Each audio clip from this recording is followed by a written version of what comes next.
My pleasure to introduce you to a man of principles and values, a man who will stand up for what is right and fight against what is wrong. Ladies and gentlemen, Dr. Rand Paul.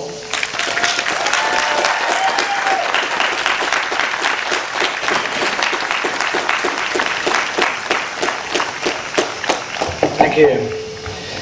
Hypocrisy. Is there any other trait more appropriate when thinking about the political system?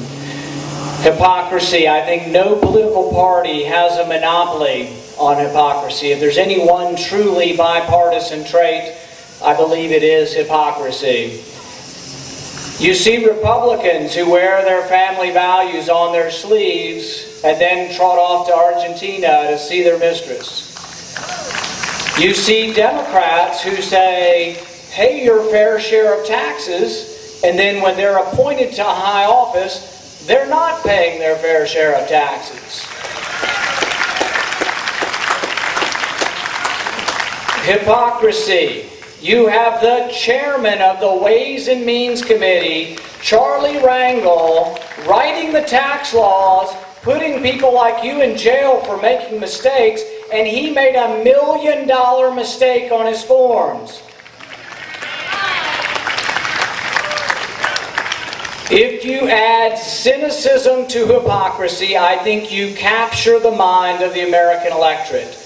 Americans are cynical because Republicans have promised balanced budgets, and then we doubled the debt when we were in charge. You have Democrats who say, we are for the working class, we are for the working man, and then they passed a monstrosity, the bank bailout bill, that gave $1 million bonuses to multimillionaires. They called them retention bonuses. We were supposed to retain people who drove their businesses into the ground. Exactly. Something is wrong. The Tea Party movement feeds on the fuel, and the fuel is the hypocrisy we are getting from Washington. There is a way to send them home. Term limits.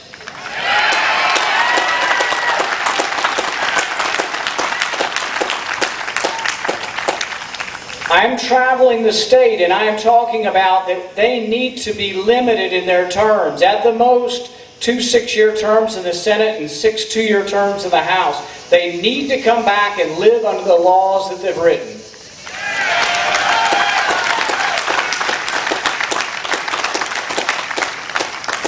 But before they come home, they need to read the bills that they're writing. 1,100 pages, finished writing at midnight and passed at noon the next day, and no one is reading the bills. I propose that each and every congressman and senator sign a statement saying they read the bill before they vote on it.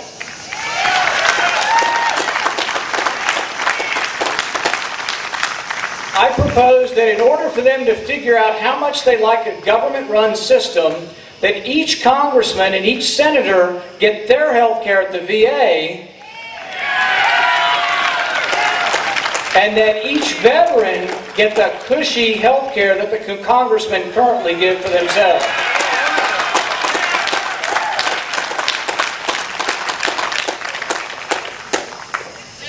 Not only are they not reading the bills, they're not writing the bills. When the bank bailout bill came before the House, there were congressmen trying to read the bank bailout bill, and it wasn't available. But they had bank lobbyists calling them and saying, what are you going to do about Section 42B? Well, they said, we haven't got the bill. And they said, oh, well, we've got it. The bills are written by the lobbyists. They're written by high-ranking clerks in high-ranking members' office, but your average run-of-the-mill congressman doesn't get to read the bill. President Obama did promise a few good things. One of the things he promised was transparency. There would be bills published online 5 days before they were voted on. It hasn't happened once.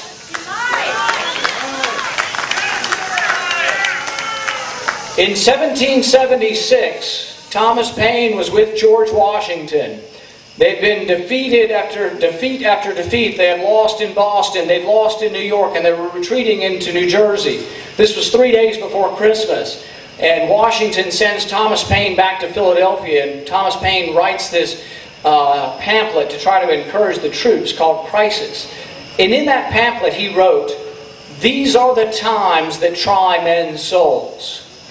I believe we once again live in those times. I think that there is an uneasiness upon the land. There is a discontent. There is an unhappiness. There is the Tea Party movement. There is the town hall movement. These are not constructs of the Republican Party. These are not something that are being organized by Fox News. These are spontaneous uprising of normal people like you and I who want to take our government back.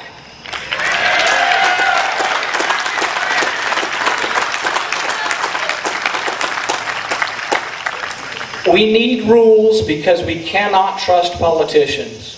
Term limits are rules to bring them home. When they become arrogant and distant from the people, we bring them home. We must not allow them to pass legislation they do not read or write. Or understand. Good point. We must not allow them to continue to vote for deficit after deficit after deficit. This year the deficit will be $1.75 trillion, 13% of gross national product. How big is $1 trillion? Well, here's an example of how big $1 billion is. 1 billion seconds ago was 1959. 1 billion minutes ago, Jesus was alive. 1 billion hours ago, it was the Stone Age. But $1 billion ago, at the rate we spend it, was 7 minutes ago. We are spending money at $53,000 a second. I no longer believe that this is an academic question. This is not a parlor talk. We're not out here to just chat about what we would prefer from government. We are out here because we are on the precipice, we are on the brink of a disaster for our country and for our civilization if we do not do something to get our financial house in order.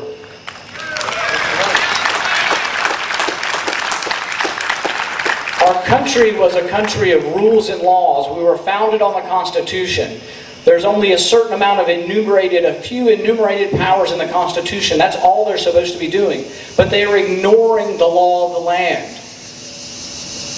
I propose that we need not only the Constitution, we may need to amend it with term limits, but we may also need to amend it because they cannot be trusted. We may need to amend the Constitution to say they have to balance the budget by law.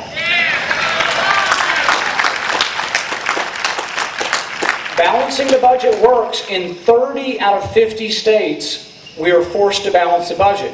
We've had a lot of bickering in Kentucky over the budget and how the money is going to be spent. But in the end, in Kentucky, by law, we have to balance the budget.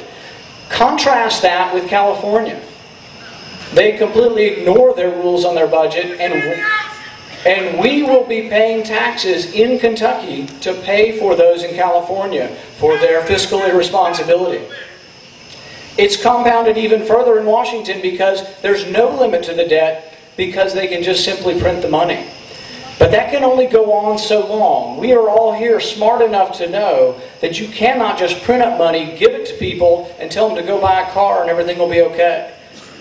Everyone just go to the mall, you'll be okay. You can't do that. You cannot create wealth from a printing press. That's what we're doing, but we are in danger of destroying our country.